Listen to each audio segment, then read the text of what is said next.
چونکہ حج کے لیے درخواستیں جا رہی ہیں اور حج کا سیزن ہے، تو میں اس حوالے سے ایک اور بات آپ کی خدمت میں عرض کرنا چاہتا ہوں جو کہ ہمارے معاشرے میں رائج ہے، جو کہ فی نفسی ہی اچھی بات ہے، لیکن اس کے حوالے سے کچھ دینی احکام مزید میں آپ کی خدمت میں رکھنا چاہتا ہوں۔ ہمارے یہاں جب لوگ حج پہ جاتے ہیں، خصوصاً جب حج پہ جاتے ہیں یا عمرے پہ جاتے ہیں، تو وہ ایک دوسرے سے رابطہ کر کے، اپنے رشتہ داروں سے رابطہ کر کے معافی طلب کرتے ہیں۔ اپنے ساتھ اگر کوئی لڑائی ہوئی ہو تو اس کے حوالے سے وہ کوئی بات کرتے ہیں،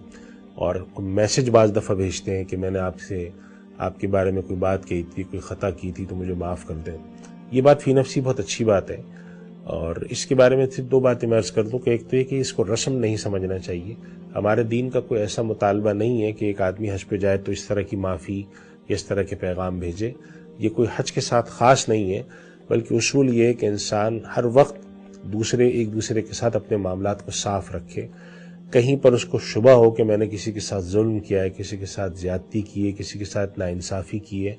تو اگر اس کی تلافی ممکن ہے تو تلافی کر دے، اور اگر تلافی ممکن نہیں ہے تو وہ معافی مانگ لے۔ یعنی اگر کسی نے کسی کو گالی دے دی، برا بھلا کہہ دیا، اب اس کی تلافی تو ممکن نہیں ہے، معافی مانگی جا سکتی ہے، لیکن اگر کسی نے کسی کی کوئی چیز ضائع کر دی، کوئی اس کی چیز توڑ پھوڑ دی، تو تلافی یہ ممکن ہے کہ وہ چیز اس کے بدلے میں جا کے اس کو دے اور پھر معافی مانگے۔ تو ایک دوسرے کے ساتھ معاملات کو صاف شفاف رکھنا،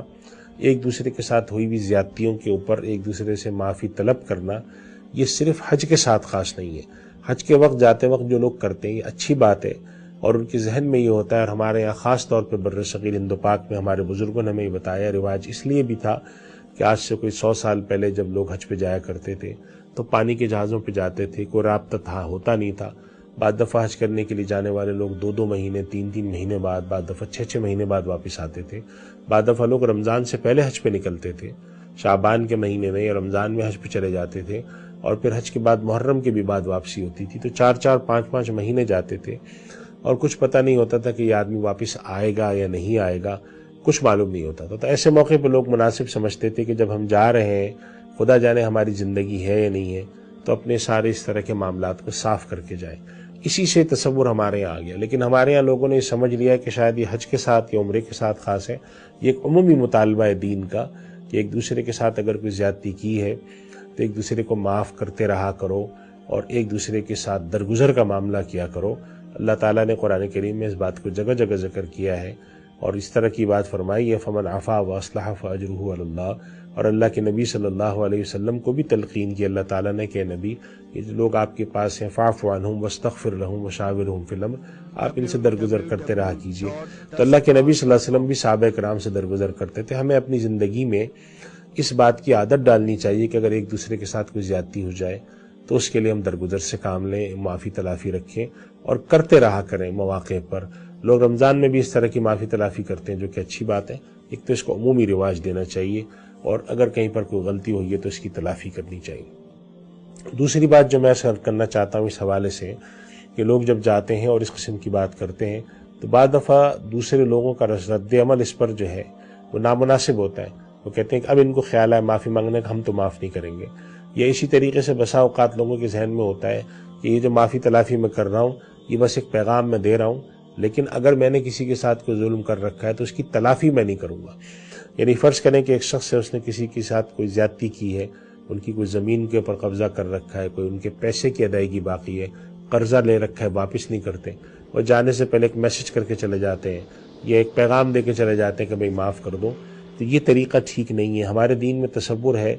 کہ ہر وہ غلط کام یا ہر وہ زیادتی یا ہر وہ ظلم جس کی تلافی ممکن ہو تو پہلے اس کی تلافی کی جائے گی۔ تلافی کا کیا مطلب ہے؟ اگر کسی نے کسی سے قرض لے رکھا ہے اور بہت عرصے سے نہیں دیا ہوا تو معافی سے پہلے وہ قرض واپس کرے۔ اگر کسی نے کسی پہ الزام لگایا ہوا تھا جھوٹا تو معافی سے پہلے اس الزام کی وضاحت کرے۔ زمین قبضہ کی ہوئی تھی تو پہلے وہ واپس کرے۔ تو معافی تلافی کو صرف رسمی کارروائی نہ بنائے۔ اگر آپ سے کوئی زیادتی ہوئی ہے، کسی کا حق مارا ہوا ہے، کسی کا قرض ادا نہیں کیا ہوا،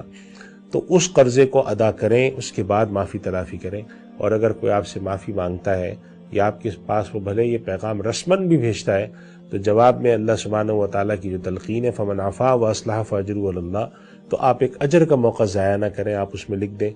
اگر آپ کے پاس پیغام آتا ہے آپ لکھیں کہ بھائی میری طرف اگر آپ کی کوئی ذمہ داری ہے میں نے اللہ کے لیے معاف کی، اور میری بھی اگر آپ کی طرف کوئی ایسی چیز نکلتی ہے جس کوئی زیادتی میں نے کی ہو، کوئی آپ سمجھتے ہو کہ میں نے آپ کے ساتھ تکلیف دہ پہنچانے والی بات کی تو میں آپ سے بھی معافی کا خواستگار ہوں۔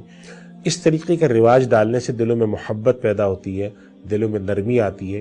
لیکن اگر دلوں میں اکڑ ہو، اینٹھن ہو، معافی تلافی کا رواج نہ ہو تو اس سے کیا ہوتا ہے، دل سخت ہوتے ہیں اور دلوں میں پھر دوری پیدا ہوتی ہے۔ تو میں صرف اتنی سی بات عرض کرنا چاہ رہا تھا کہ حج کے موقع پہ جانے سے پہلے جو لوگ معافی تلافی کرتے ہیں یہ بہت اچھی بات ہے، لیکن اس کو حج کے ساتھ خاص نہیں سمجھنا چاہیے۔ ایک عمومی مطالبہ ہے ہمارے دین کا کہ لوگ ایک دوسرے کے ساتھ عفو درگزر سے کام لیں، ظلم و زیادتی کوئی خطا ہو جاتی ہے اس کی تلافی کریں اور اس کی معافی تلافی کر کے چلتے رہیں، تاکہ کل کنا اللہ تعالیٰ کے یہاں جب کوئی شخص حاضر ہو تو اس کے نامہ اعمال میں لوگوں کے ساتھ ظلم کا، زیادتی کا، تکلیف پہنچانے کا اتنا بڑا بوجھ نہ ہو کہ وہ پھر اللہ کے یہاں اس کا جواب نہ دے سکے۔